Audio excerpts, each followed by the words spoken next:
히브리서가 몇 번 남지 않을 것으로 생각되는데요. 오늘 제목은 당신이 성도라면 거룩한 삶을 쫓으라 라는 제목으로 말씀을 증거합니다. 여러분, 우리가 하나님을 왜 하필이면 아버지라고 부르게 하셨을까요? 어머니도 있고 누님도 있고 오빠도 있고, 그런데 왜 하필이면 하나님을 아버지라고 부르게 하셨을까요? 그건 두 가지의 중요한 이유가 있기 때문입니다.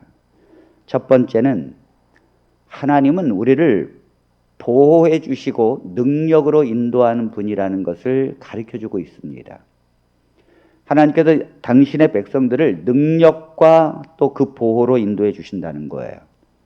여러분, 이 어린아이가 그 아버지와 같이 길을 가면 두려울 것이 없습니다. 혼자라면 낮에도 산에 가는 것이 두렵지요. 그러나 아버지와 함께 손을 잡고 간다는 것은 한밤중에라도 두려울 것이 없습니다. 아버지는 나를 보호해 주시고, 그리고 아버지는 나에게 강한 능력으로 인도해 주기 때문입니다. 하나님은 이스라엘 백성들을 어떻게 인도하셨는가 하면, 그 애굽이라고 하는 도저히 빠져나올 수 없는 노예에서 하나님은 강한 능력으로 그들을 치셨어요. 하나님은 저 홍해를 하나님의 능력으로 갈르시고 이스라엘 백성들을 마른 땅으로 건너가게 하셨습니다.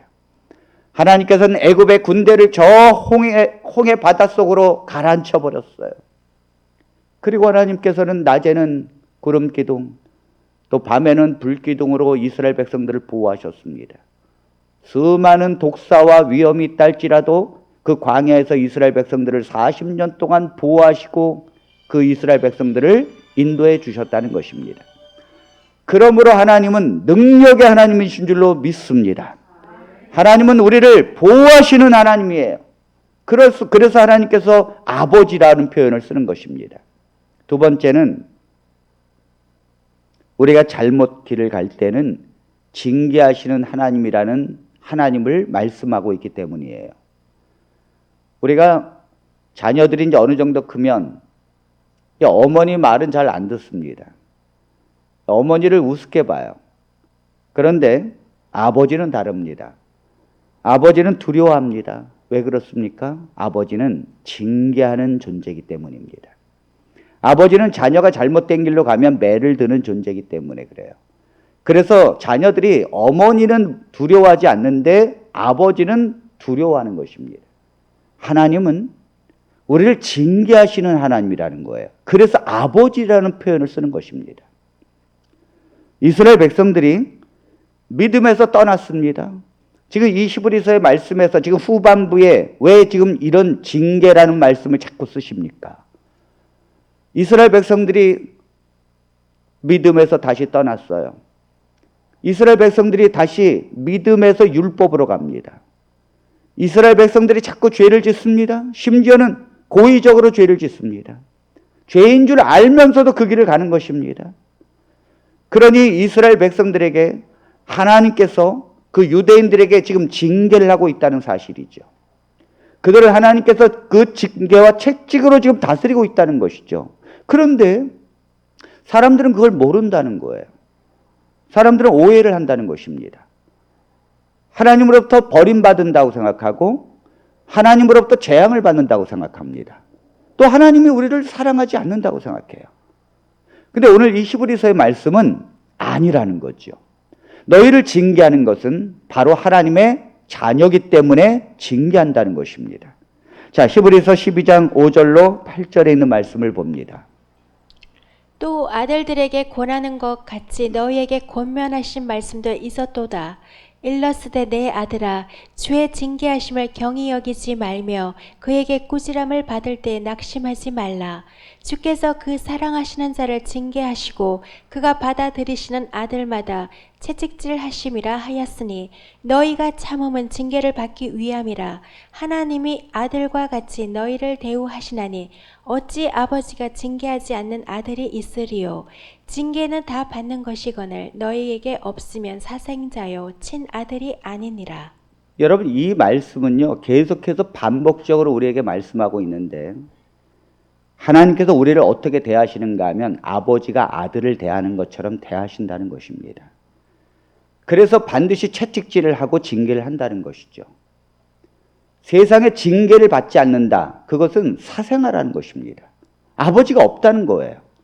하나님께서 우리를 자녀로 삼으셨고 우리가 하나님을 아버지라고 부르게 되는 구원받은 하나님의 자녀가 틀림없다면 하나님은 그 백성들에게 반드시 징계하시는 하나님이라는 것을 알라는 것입니다. 오늘은 하나님은 우리에게 징계하시는 하나님. 우리를 사랑하시기 때문에 징계한다는 거예요. 사랑하기 때문에. 여러분들이 지나가다가 고등학생들이 담배를 피면 요즘에 고등학생들 잘못 건드리면 큰일 납니다. 괜히 잘못 건드렸다가 고등학생들이 대들기라고 하면 어떻게 합니까? 남의 자식이니까 그냥 찌찌찌 하면서 지나갑니다. 그런데 거기 내 아들이 담배를 피고 있다고 생각해 보십시오. 아버지가 그냥 지나칠 수 있겠습니까? 그 아들을 데려다가 뭐예요? 혼을 내지 않습니까? 왜요? 왜 다른 아이들은 내버려두고 왜 자기 아들만 그렇게 합니까? 아들이기 때문입니다. 사랑하기 때문입니다. 나에게 매를 대고 징계를 하시는 것은 하나님이 우리를 사랑하기 때문에 그런 거구나. 여러분, 그래서 우리가 신앙생활을 하다 보면 하나님을 안 믿을 때는 똑같은 죄를 져도요, 하나님을 안 믿고 신앙생활을 안 할 때는 그 죄에 대한 하나님의 진노가 별로 없어요. 징계가 별로 없었어요. 그런데 하나님을 믿고 난 뒤에는 똑같은 죄를 지니까 하나님께서 고난을 주십니다. 하나님께서 징계를 주십니다. 왜 그럴까요? 하나님의 자녀가 되었기 때문입니다. 만일 하나님의 자녀가 되어 있지 않은 상태에서는 하나님께서 어떻게 다루시는가? 내버려 두십니다. 하나님의 자녀라면 반드시 징계한다는 거죠. 자, 로마서 1장 24절로 26절에 있는 말씀을 보겠습니다.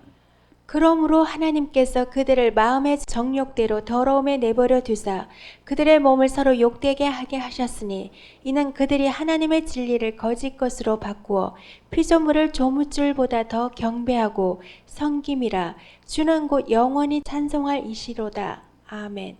이 때문에 하나님께서 그들을 부끄러운 욕심에 내버려 두셨으니. 이것은 이방인을 두고 이야기하는 것입니다.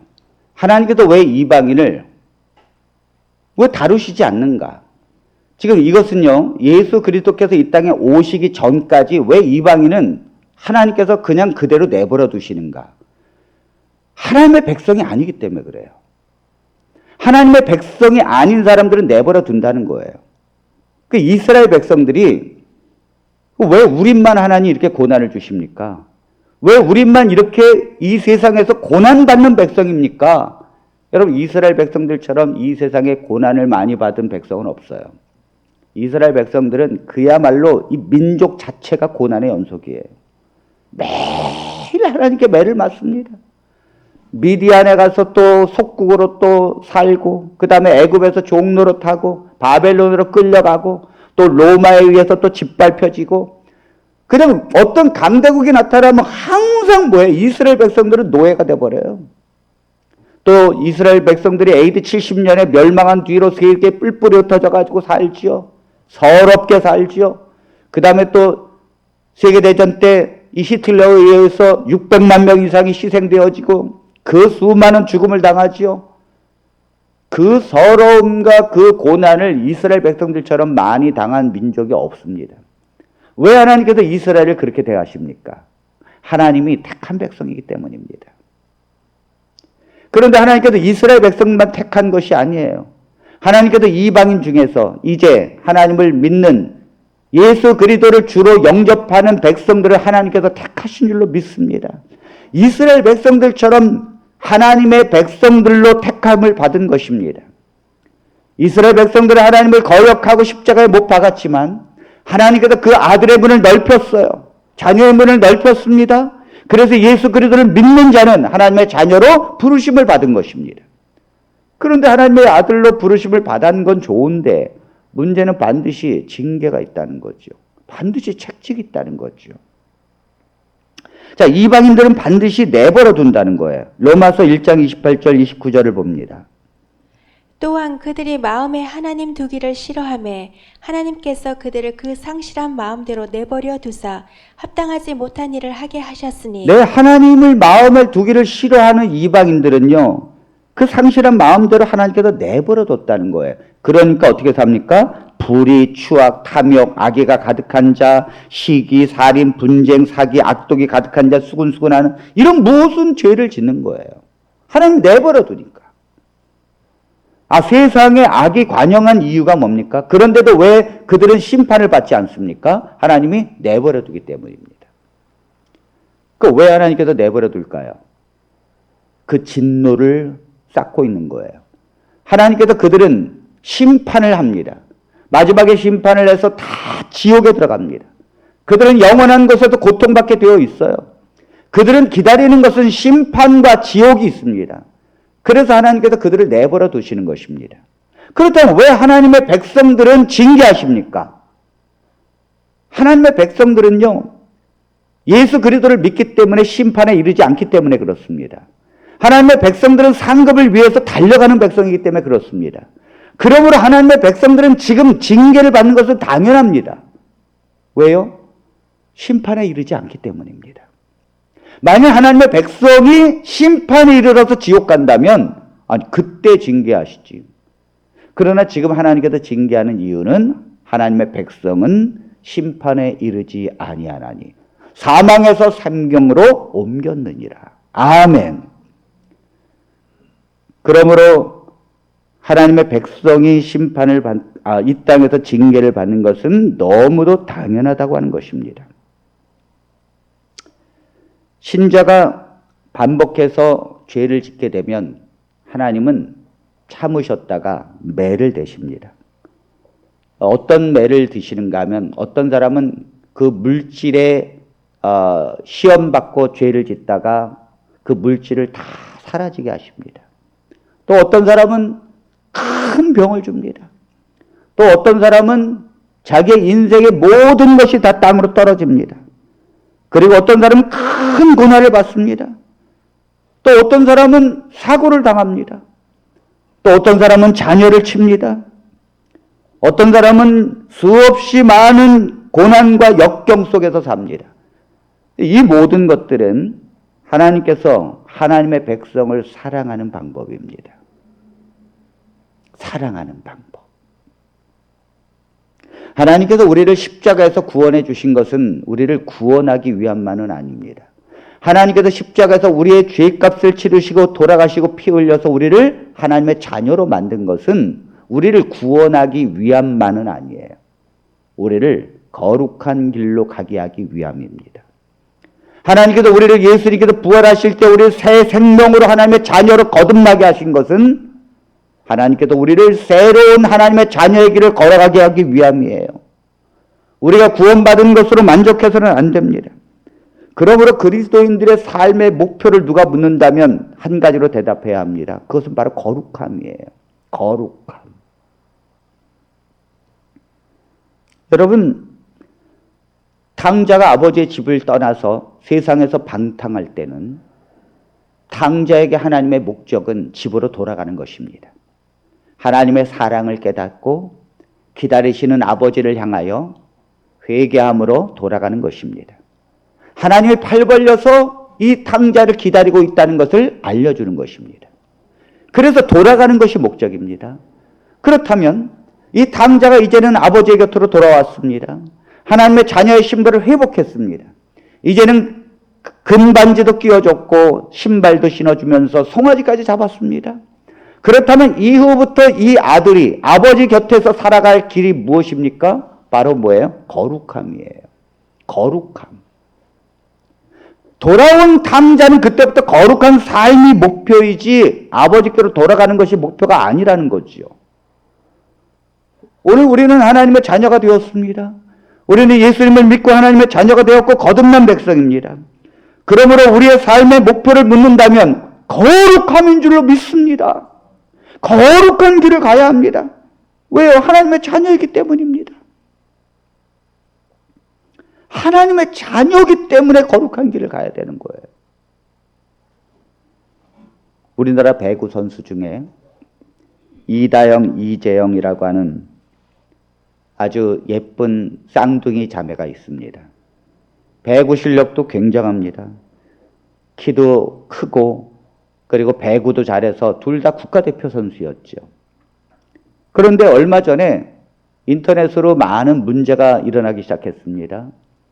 학창시절 때 아이들을 괴롭혔다는 것입니다. 여러분, 쌍둥이고 늘 같이 다니니 힘이 얼마나 좋습니까? 더군다나 키가 크니 두려울 게 뭡니까?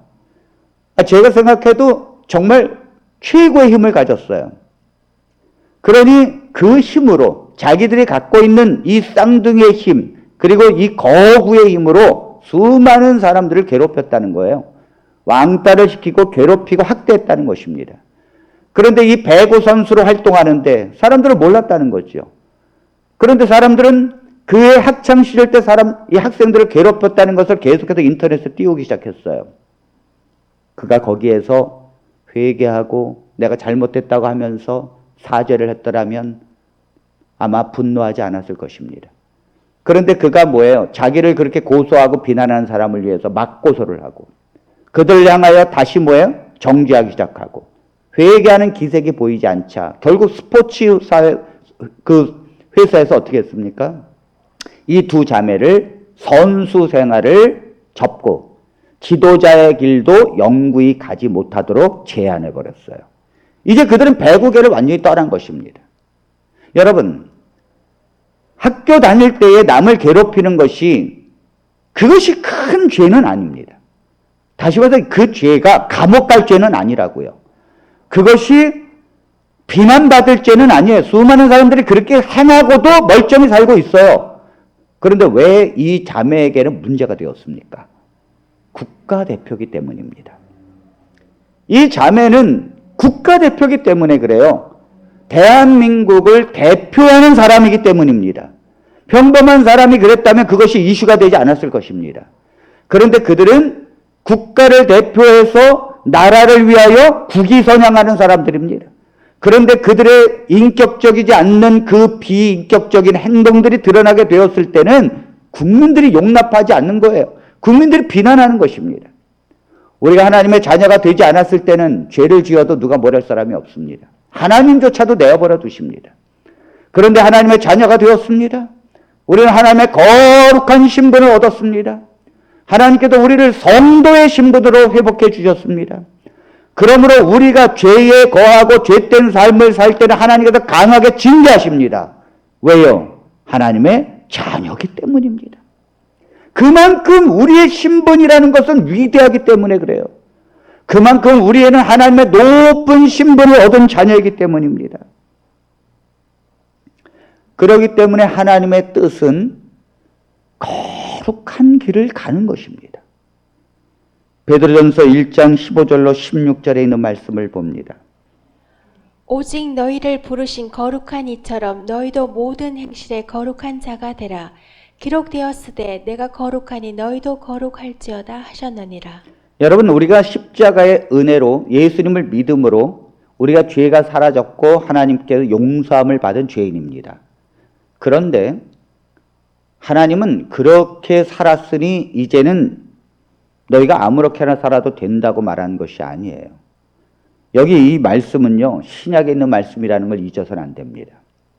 이 말씀에 오직 너희를 부르신 거룩한 이처럼 하나님의 성도가 제가 지난 주일에 뭐라 그랬어요? 교회가 뭐라 그랬죠? 에클레시아라고 하는 이 헬라어의 뜻은 건물이 아니라고 그랬어요. 에클레시아라고 하는 교회라는 뜻은 세상으로부터 하나님께서 불러냄을 받은 무리가 교회라는 뜻이에요. 그래서 그걸 성도, 거룩한 무리라고 부르는 것입니다. 그렇다면 하나님께서 왜 세상으로부터 우리를 거룩하게 불렀습니까? 왜 하나님께서 세상으로부터 우리를 하나님의 자녀로 부르셨습니까? 그 부르신 이가 거룩하신 하나님이라는 거예요. 죄가 없이 깨끗한 정결하신 하나님이라는 것입니다. 그러므로 여기에 너희도 모든 일에 거룩한 자가 되라고 말씀하십니다. 모든 일이에요. 내가 밥을 먹는 것이라든지 무엇을 사는 것이라든지 어떤 일에도 거룩한 길을 가라라는 거예요. 그래서 하나님의 백성은요, 깎는 것도 안 돼요. 안 됩니다. 여러분들이 뭐 어디 시장 가서 막 이렇게 깎잖아요. 그 아주머니들이 앉아서 하루 종일 그 팔아보려고 애를 쓰는데 그 노점상에 그 시장에 계신 그 아주머니한테도 막 깎아. 참 그거 보면 아주 제가 어떨 땐요, 이 성도하고 같이 있는데 이 성도가 막 깎으면요, 제가 얼굴이 막 후끈후끈합니다. 그냥 안 돼요. 하나님의 백성은요, 거스름돈을 안 받으면 안 받았지 깎는 것이 뭡니까, 여러분? 여러분, 우리 다산 비전교회 성도들은 깎는 인생이 아니라 거스름돈을 받지 않는 인생이 되기를 바랍니다. 하나님의 백성은 어떤 것으로도 죄를 지면 안 돼요. 하나님의 백성들은 모든 행실에서 거룩한 자가 되어야 합니다. 기록되었을 때 내가 거룩하니 너희도 거룩할지어다 하셨느니라. 여러분, 우리가 하나님께서 거룩하게 되어야 구원받는다는 뜻이 아니에요. 우리가 하나님의 거룩한 길을 가야 하나님의 자녀가 된다는 말이 아닙니다. 지금 하나님께서 징계를 주시는 이유도 하나님의 자녀가 되었기 때문에 징계를 주시는 것이고, 우리에게 하나님께서 거룩하게 가라고 하는 말씀도 하나님께서 너희를 불러주었기 때문에 거룩한 길을 가라고 하는 것입니다. 하나님의 자녀이기 때문에 거룩한 길을 가는 거예요. 군인이 이제 21살이 되면 이 군복으로 이렇게 쫙 갈아입습니다. 근데 이게 어울리지가 않아요. 처음에 보면 이 군복을 입으면 왠지 안 어울려요. 고참들은 군복이 잘 어울리는데 이 처음에는 어떻게 이렇게 안 어울리는지 몰라요. 그런데 군복을 이제 교육대에 들어가면서 갈아입었다고 군인을 다 얻은 것입니까? 자격은 얻었어요. 군인이 되었기 때문에 이제는 군인의 길을 가는 것입니다. 우리가 훈련을 다 마쳐야 군인이 되는 건 아니에요. 여러분, 논산훈련소에서 이제 그 입소를 하기 전에 그 많은 가족과 함께 옵니다. 그 처음에 거기 유병소에서 헌병이 어서 들어오십시오. 네, 어서 들어오십시오. 예, 시간 다 됐습니다. 들어오시기 바랍니다. 그러면 이제 애인하고 막 포옹하고, 그 다음에 이제 어머니 막 울고, 그 다음 뭐 다녀오겠다고 하고 막 이 머리 깎은 것 때문에 어색하고, 그 다음에 막 유병소 들어가기 전까지는요, 가방 둘러매고 그냥 폰 내면서 가요. 왜? 애인이 바라보잖아. 그러다가 위병소 문을 딱 넘어가면요, 헌병의 말투가 달라져요. 그 똑바로 서, 차렷, 똑바로 앞으로 걸어갔 하면 하나, 둘 하면서 갑니다. 군인이 된 거와 군인이 안 된 건 전혀 달라요. 군인이 되었기 때문에 훈련을 받는 줄로 믿습니다. 여러분, 군인이요, 처음에 이제 사격을 하잖아요. 여러분, 군인이 되었다고 군인을 믿으시면 안 됩니다. 얼마나 사격을 못하는지. 여러분, 그 사격장에 가면 이제 100m, 그 다음에 뭐 150m, 250m 이렇게 타켓트가 있습니다. 근데 그게 다 고정되어 있는 거예요. 고정되어 있는 거. 전쟁 중엔요, 사람이 고정되어 있지 않아요. 전쟁 중엔 뛰어다녀요. 쏘는 사람도 뛰어다니고, 그 다음에 상대방도 뛰어다니는데 그걸 어떻게 맞춥니까? 그런데 놀라운 건요, 고정되어 있는데도 못 맞춘다니까요. 아니, 사람이 고정되어 있는데도 이게 엎드려서 한참 조준하는데도 안 된다니까요. 어떤 사람은 사격하기 전에 막 쏴요. 그랬다가 이제 나중에 큰일 납니다. 이 사격장 가면요, 막 이 오발탄이 막 나고 그러기 때문에 그 잘못 쏘잖아요. 타켓에 못 맞추잖아요. 그러면 거기서 막 앞으로 굴러, 뒤로 굴러, 뒤로 치치면 앞으로 치치면 뭐 얼마나 훈련을 받는지 모릅니다. 그래서 사격장 간다 그러면요, 아주 그때부터 스트레스 받아요. 야, 이것도 굴러러 가고 이거 얼차려 받으러 가는구나. 이 사격장 가서 그냥 오지 못합니다. 이게 다 졌습니다. 그렇게 수도 없이 훈련을 하게 되면 나중엔요, 그냥 바로 쏘면 다 맞습니다. 움직이는 타켓도 맞히고요. 그 실력자가 되는 거죠. 군인이니까 훈련을 받는 것입니다. 그래서 군인다워지는 것입니다. 아멘입니까? 우리가 하나님의 자녀가 거룩한 길을 가는 것은 자녀기 때문에 가는 거예요. 그 거룩한 길을 가야 하나님의 자녀가 되는 것이 아니죠. 그러므로 우리 하나님의 백성들은 하나님의 자녀가 되었다면 이제부터 내가 하나님의 자녀의 그 거룩한 길을 가야 됩니다. 가야 됩니다. 훈련을 받아야 합니다. 그래서 제가 우리 교회도 이제 7월 달부터는 제자 훈련을 돌입하게 될 것입니다. 아주 한 사람 한 사람 훈련을 받게 될 것이고 하나님의 그 자녀의 길로, 성도의 길로 가게 될 것입니다. 그 훈련은 혹독한 거예요. 그 훈련은 정말 나를 엄청 힘들게 할 수도 있습니다. 그러나 우리가 하나님께서 하나님의 자녀가 되었다는 것만 맨날 우리가 설명하면 우리는 초보자예요. 우리는 초신자예요. 하나님은 당신을 사랑한다라고만 말하면 우리는 당자가 돌아오기를 바라는 마음의 초신자입니다. 하나님의 자녀가 되었다면 우리는 하나님의 자녀로서의 성장하고 그리스도에 이르기까지 자라갈 줄로 믿습니다. 하나님의 백성의 목표는 열매를 맺는 것입니다. 하나님의 백성 다음에 열매를 맺는 거예요. 자, 로마서 12장 10절로 11절의 말씀을 봅니다. 그들은 잠시 자기의 뜻대로 우리를 징계하였거니와 오직 하나님은 우리의 유익을 위하여 그의 거룩하심에 참여하게 하시느니라. 무릇 징계가 당시에는 즐거워 보이지 않고 슬퍼 보이나 후에 그로 말미암아 연단받은 자들은 의와 평강의 열매를 맺느니라. 하나님께서 우리를 징계하시는 이유가 있습니다. 하나님께서 우리를 징계하였거니와 오직 하나님은 우리의 유익을 위하여 그의 거룩하심에 참여하게 하시느니라. 하나님께서 왜 우리를 징계하시는가? 왜 우리를 징계하고 채찍질 하시는가? 그건 우리의 유익을 위해서라는 거예요. 그리고 우리가 그 거룩함에 참여하기 위해서입니다. 여러분, 우리는 하나님을 안 믿을 땐요, 사단에 속해 있었던 존재예요. 그래서 우리는 죄를 졌습니다. 죄의 열매를 지었어요. 말하는 것도 죄, 행동하는 것도 죄, 하나님을 불신하는 것도 죄. 우리는 모든 삶에서 죄를 지었습니다. 그런데 하나님의 자녀가 되었습니다. 우리의 신분이 이동이 되었어요. 우리는 어디에 참여한 존재가 되었는가 하면 이제 천사의 반열입니다. 우리는 하나님의 자녀의 반열입니다. 우리는 하나님이 계신 곳에 속했습니다. 그러므로 그 하나님이 계신 그 반열의 거룩함에 참여하게 된 거예요. 그러니까 우리가 어떤 열매를 맺어야 합니까? 어떤 열매를? 우리가 저 사단에 참여하고 있었을 때에, 그 불신자의 삶에 있었을 때에 그 죄의 열매를 맺어야 되는 게 마땅합니까? 아니죠.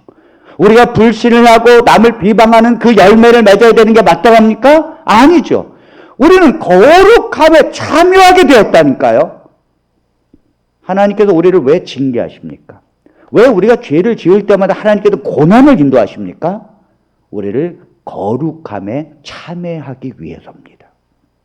그래서 우리는 천사들의 생각을 하게 되고, 우리는 하나님의 생각을 하게 되고, 의의 열매를 맺게 되고, 하나님의 위대한 하나님의 자녀로서의 열매가 맺혀지게 되는 거예요. 그래서 징계하는 거예요. 우리가 이 옆에 보면 이 배나무가 있는데, 여러분, 저 배나무가 여러분들 보시기에는 저절로 꽃이 피고 저절로 열매가 달리고 어느 날 갑자기 저절로 배가 커지는 것 같아도 사실은 그렇지 않아요. 전 사과 농사를 지었기 때문에 잘 압니다. 과수원처럼 힘든 농사도 없어요. 겨울 되면은 전지를 해줍니다.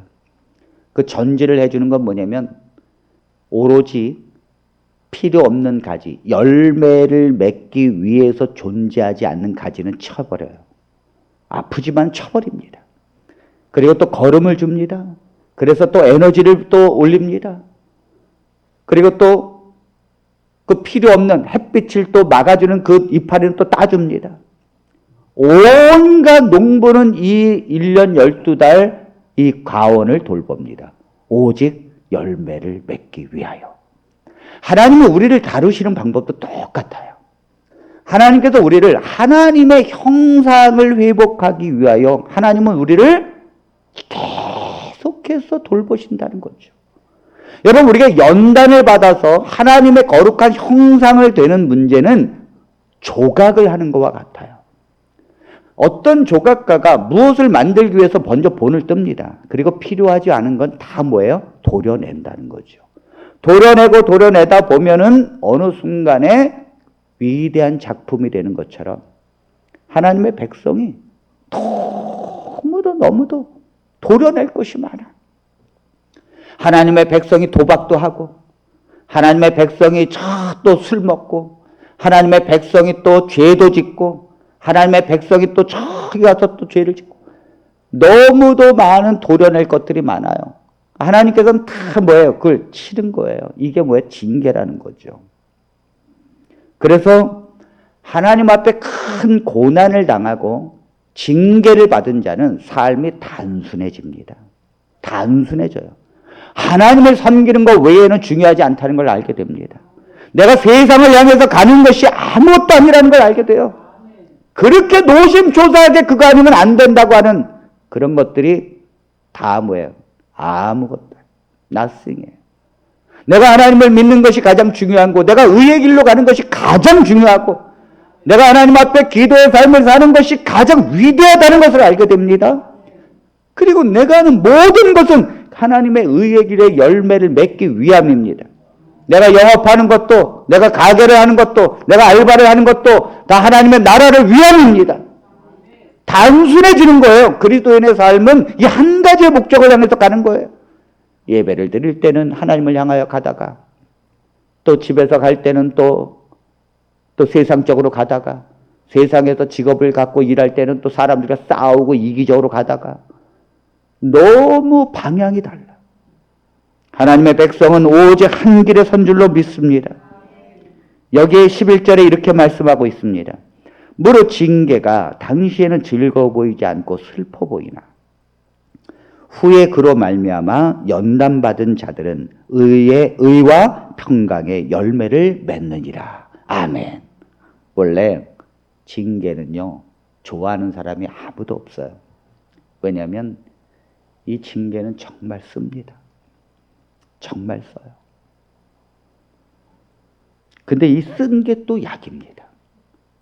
옛날에는 이 제대로 위생시설이 되지 않아서 이 아이들이 손을 씻고 막 이렇게 뭘 그렇게 하지 않고 그냥 막 먹고 그래서 배탈이 자주 났어요.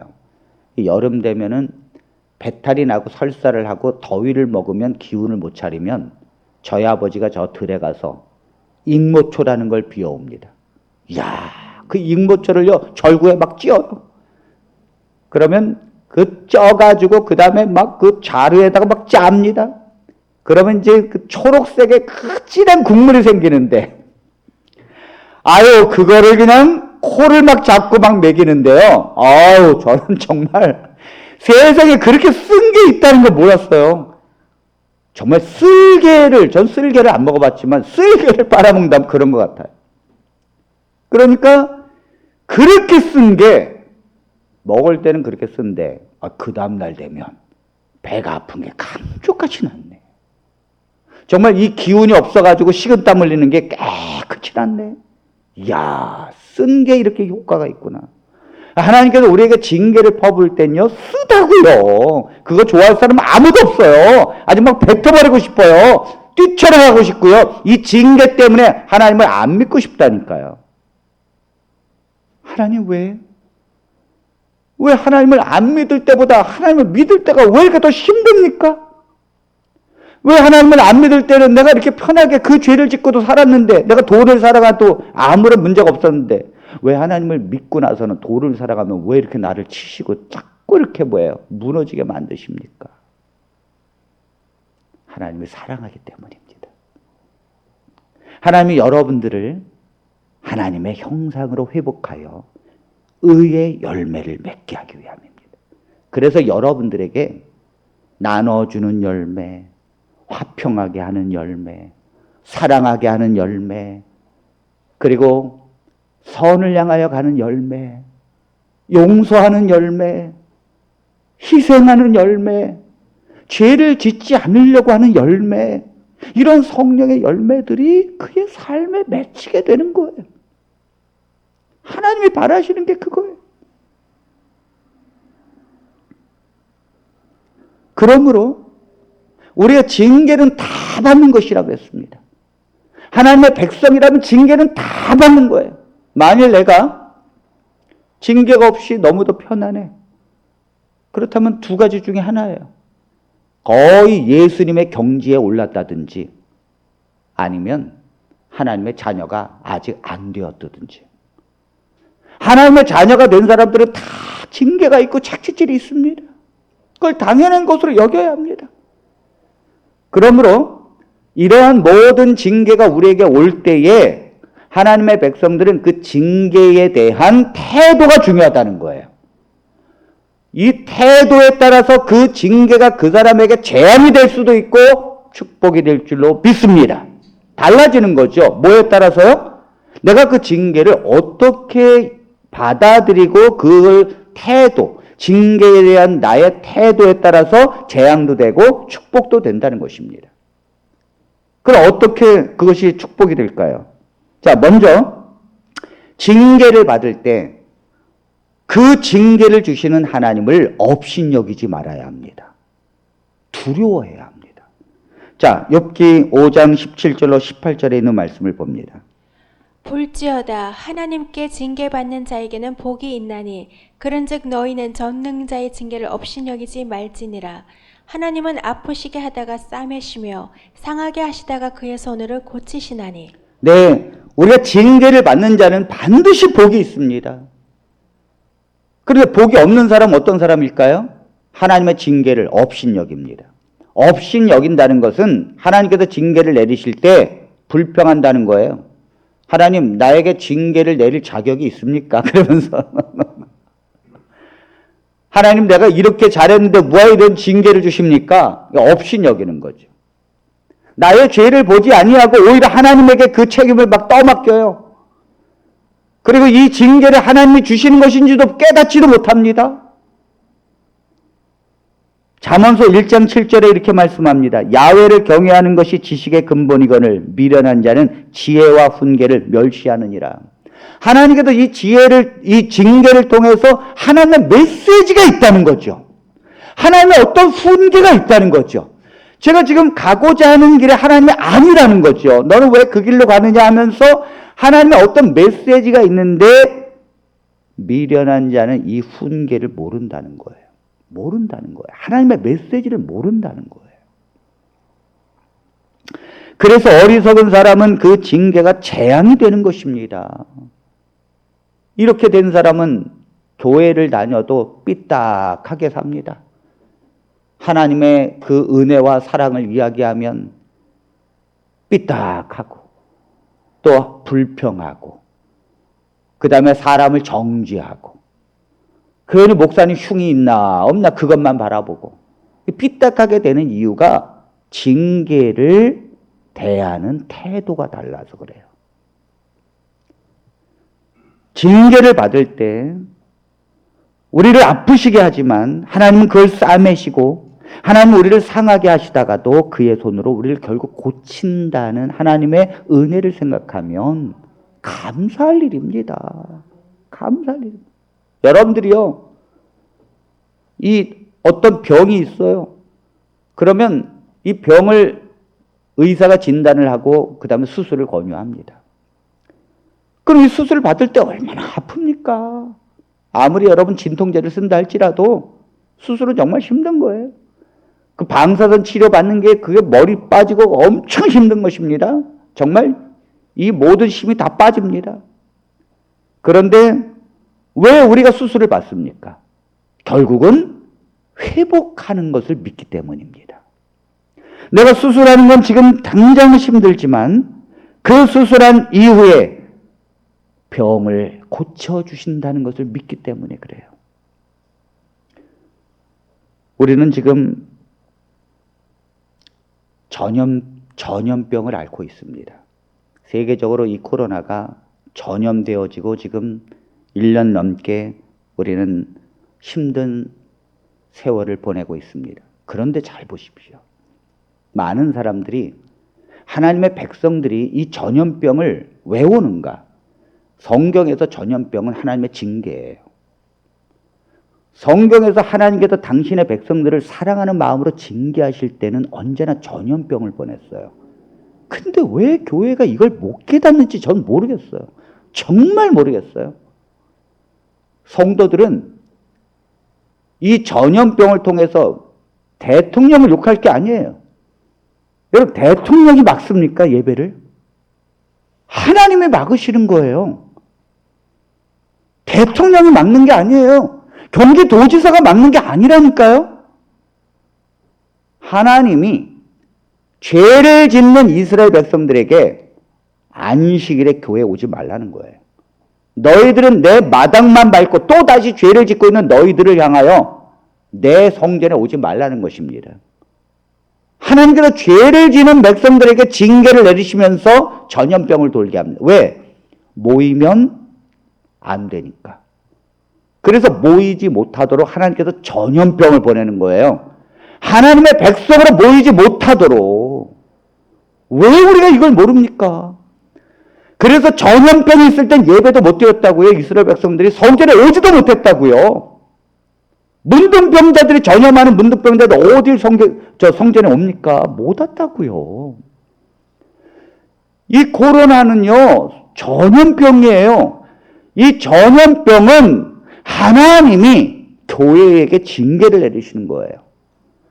그런데 이 백성들이 하나님이 우리 교회가 지금 우리가 내 자신이 하나님의 교회로서 무엇을 잘못했는가에 대한 그것을 깨닫고 내가 가고자 하는 길이 세상의 길로 향하고 있었구나. 그러므로 내가 하나님의 길로 가야겠구나. 이걸 깨닫고 회개를 하고 하나님의 징계를 감사함으로 받아들여야 되는데 성도들의 생각은 그거에 없어요. 그리고는 힘들다고만 생각하고 어떻게 하면 국가 지원금만 받으려고 그러고 어떻게 하면 이 난간을 뚫고 이겨내려고 그러고 어떻게 하면 백신만 맞으려고 그러고 자기가 이 터널을 어떻게 하면 뚫어 나갈 것만 생각해요. 성도는요, 지원금이 문제가 아니에요. 성도는 백신이 문제가 아니라고요. 제가 가장 두려운 게 있어요. 우리가 회개하지도 않은 채 백신 다 맞고 이 징계가 끝날까 봐. 그게 너무 두려운 거예요. 그게 너무 두렵다고요. 우리가 아직 회개도 못했는데 우리가 아직 하나님 앞에 정결한 거룩한 길로 향하지도 못했는데 우리가 이 죄에 대해서 참혹한 의심이 아직 없는데 왜 이 백신이 다 만들어지고 있는가? 왜 다시 교회가 회복되어지지? 난 아닌데. 이게 가장 두려워요.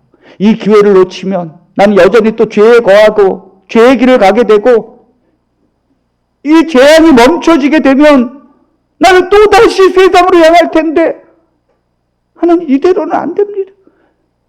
이대로는 안 됩니다. 제가 이것이 가장 두려워요. 제 자신부터 두렵습니다. 이 코로나의 기간에 우리가 예배를 드리지 못하고 정말 하나님의 교회들이 문을 닫고 있을 때에 우리는 오늘 이 시간에 하나님 앞에 회개해야 합니다. 우리가 무엇을 잘못했는가? 내가 어떤 길을 지금까지 걸어갔는가? 여러분, 지금까지 교회들이 어떻게 걸어왔습니까? 교회는 무엇을 회개해야 합니까? 여러분, 이단이 얼마나 판을 칩니까? 이 코로나 때문에 이단은 수도 없이 부흥합니다.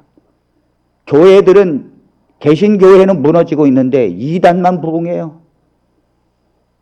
왜 이단이 부흥합니까? 교회가 지금까지 믿음으로 살지 못했어요. 교회가 지금까지 그리스도에 관하여 가르치지 못했습니다. 교회가 지금까지 왜 그리스도인가에 대해서 연구하지 않았어요? 교회가 지금까지 거룩한 길로 가도록 백성을 지도하지 않았어요. 교회가 지금까지 목사님에게 순종하는 것만 가르치고 교회가 지금까지 돈 내는 것만 이야기하고 교회가 지금까지 정치활동에만 사용되어졌습니다. 그러니 그러니 교회가 힘을 잃어버리니까 이 백성들이 믿음으로 가지 못하는 거예요. 왜 이단으로 갑니까? 교회가 그 본질에서 벗어났기 때문에 그래요. 서로 정죄하고 서로 비난하고 서로 그 죄를 뒤집어 씌우고, 장로교가 250개 교파가 있다고 그럽니다. 그러면서 서로를 또 비난하고 정통성이 서로에 없다고 이야기하면서 우리만이 정통성이 있다고. 정통성이 무슨 문제입니까, 여러분? 하나님 앞에 회개하는 하나님의 백성이 중요한 것이지. 그러니까 이단으로 다 빠져가는 거예요, 이단으로. 제가 정말로 여러분, 이 이단보다 개신교회가 못한 게 많아요. 여러분, 여호와 증인은요, 수혈도 안 하고 헌혈도 안 받습니다.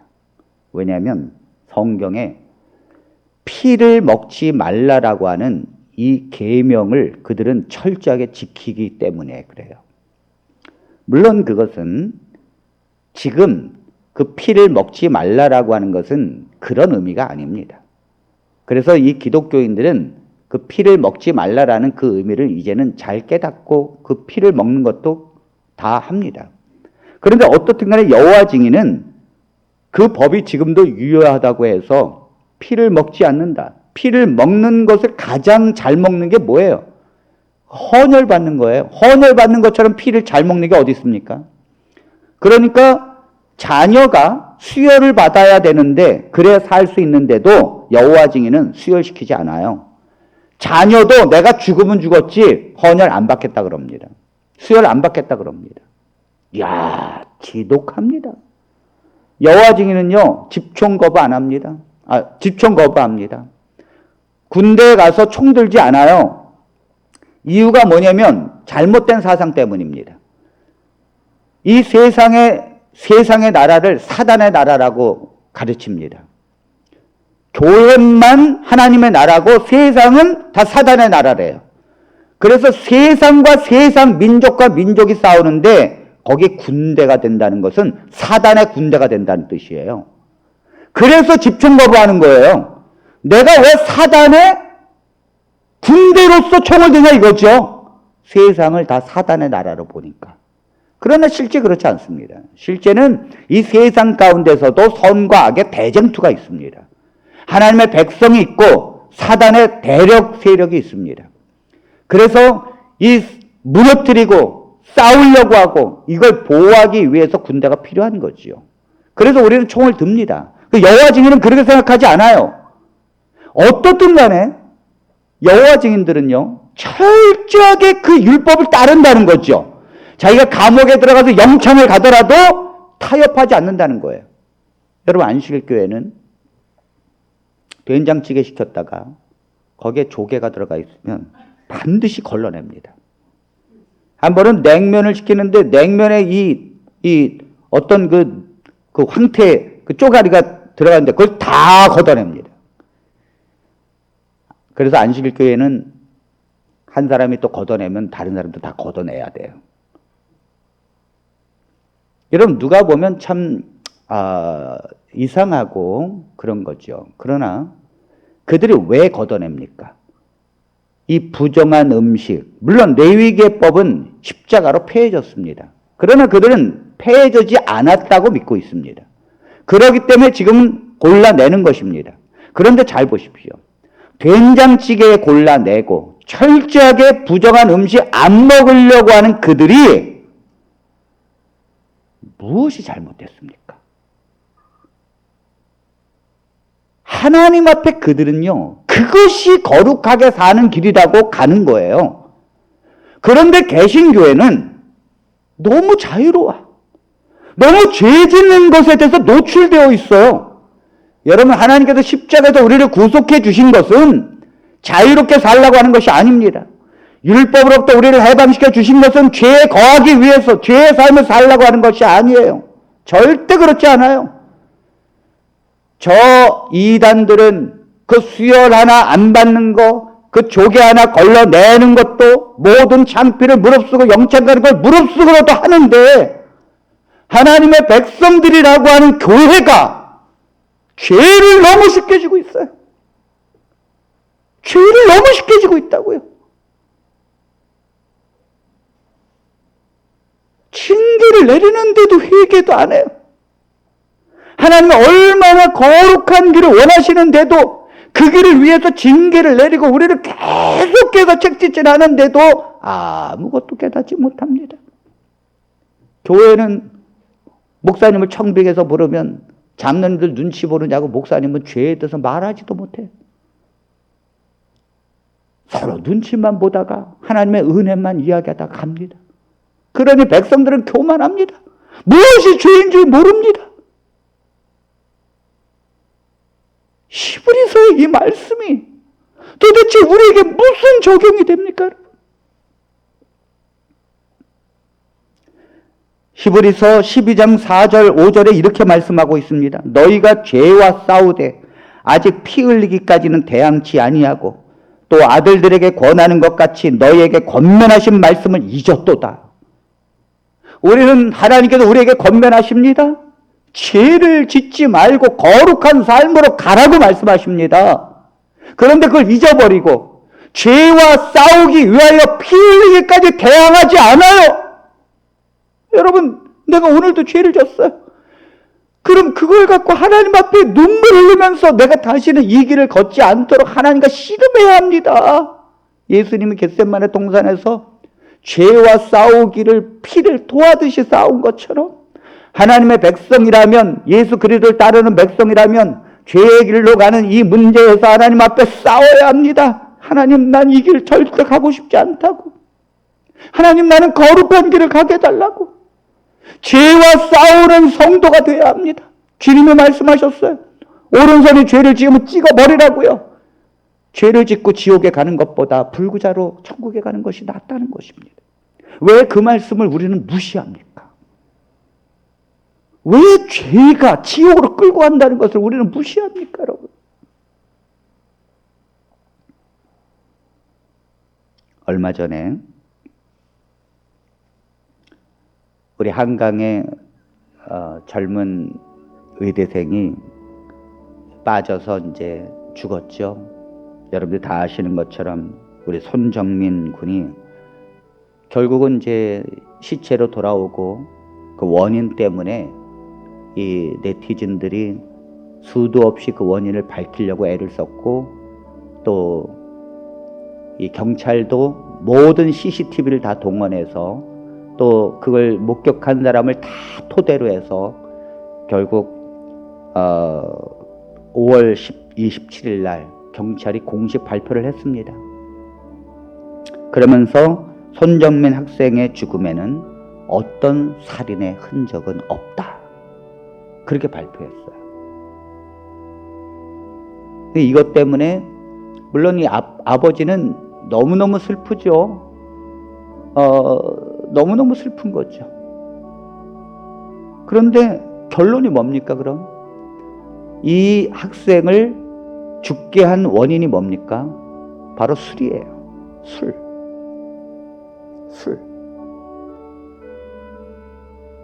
이 청년을 죽음으로 몰아간 것은 그의 친구도 아닙니다. 이 청년을 죽음으로 몰아간 것은 그 친구의 가족들도 아니에요. 이 친구를 죽음으로 몰고 간 건 바로 술이에요. 그 술을 자기가 가늠하지는 못할 정도로 마시고, 이 청년은요 성실하고 착한 사람이었어요. 이 청년은 아버지와 유대관계도 아주 좋은 사람이었습니다. 장래가 촉망되고 분명히 좋은 사람이었습니다. 그런데 이 좋은 청년의 미래를 다 사라지게 하고 결국은 죽게 해버린 그 원인이 바로 술이라는 거예요. 여러분, 우리는 성경의 술을 먹지 말라고 말합니다. 성경은 독주를 피하라고 말합니다. 성경은 술 취하지 말라고 말합니다. 왜 그렇습니까? 왜? 여러분, 술을 먹게 되면 내 이성이 사라지고 내 판단력이 사라져서 무엇만 남는가 하면 내 본능만 남아요. 내 육신의 본능만 남아요. 육신의 본능이 뭡니까? 성폭행하는 거예요.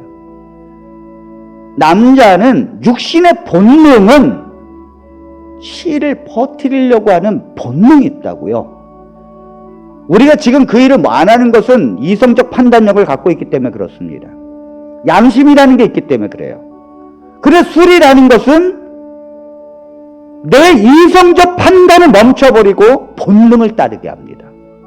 그래서 하나님께서 안 된다고 하는 거예요. 안 된다고 하는 거예요. 하나님의 백성들이 술을 먹고 세상에서 방탕하게 살고 죄를 짓고 성경에서 말합니다. 술 취하지 말라고 그럽니다. 종말의 때가 올수록 이것은요, 소주 먹지 말라는 말이 아니에요. 이것은 하나님의 백성들이 죄 가운데서 그것이 죄인 줄도 모르고 취하며 살지 말라는 얘기예요. 하나님의 백성이 죄가 뭔지도 몰라요. 내가 하나님을 불신하는 것이 가장 큰 죄고, 여러분 하나님을 안 믿잖아요. 하나님을 안 믿으니까 불안해하고 염려하고 걱정하고 자기 힘으로 살려고 그러잖아요. 이게 얼마나 큰 죄인데도 그 죄를 전혀 깨닫지 못해요. 하나님 앞에 남을 미워하는 거 이거 죄잖아요. 내 가족을 미워하고 내 남편을 미워하고 내 다른 사람을 미워하고 경쟁 상대를 미워하는 거 이거 죄잖아요. 그게 얼마나 큰 죄인데 깨닫지도 못해요. 자기는 하나님의 자녀래.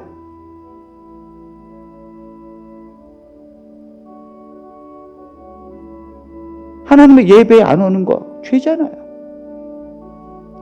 지금 뭐 하고 있습니까? 이 시간에 하나님의 백성이 하나님의 예배를 드리고 하나님 앞에 엎드려도 그 길을 가기 힘든데, 하나님 앞에 씨름을 하고 기도를 해도 죄와 싸워 이기는 게 이렇게 힘든데, 너무도 하나님의 백성들은 죄에 취해버렸어요. 안식일교회에서 나와서 수많은 사람들을 율법에서 벗어났고 여러분들 하나님의 자녀가 되었다고 말하는데, 제가 두려운 것은 그들이 죄에 노출되고 죄를 쉽게 지을까 봐 그게 너무 두렵습니다. 그러려면 안식일교회에서 나오지도 마세요. 그 길을 가려면 아예 나오지도 마세요. 하나님의 백성이 이단에서 나오는 것은 자유함을 얻은 것이 아닙니다. 바울은 너희가 율법의 종이었다면 이제부터는 예수 그리스도의 종이 되어라 말합니다. 우리 하나님의 의의 길로 가야 됩니다. 왜 하나님께서 히브리서 12장에서 징계를 말하고 있습니까? 왜 하나님의 그 백성을 향하여 징계를 하고 책직을 하고 하나님의 자녀는 반드시 징계를 받는다고 말합니까? 오늘 우리는 히브리서 14장의 14번째 말씀을 마치면서 하나님께서 여러분들을 징계하고 있다는 것을 잊어서는 안 됩니다. 만일 우리가 징계에도 회복하지 않는다면 하나님은 징벌하십니다. 징벌은 더 큰 하나님의 징계입니다.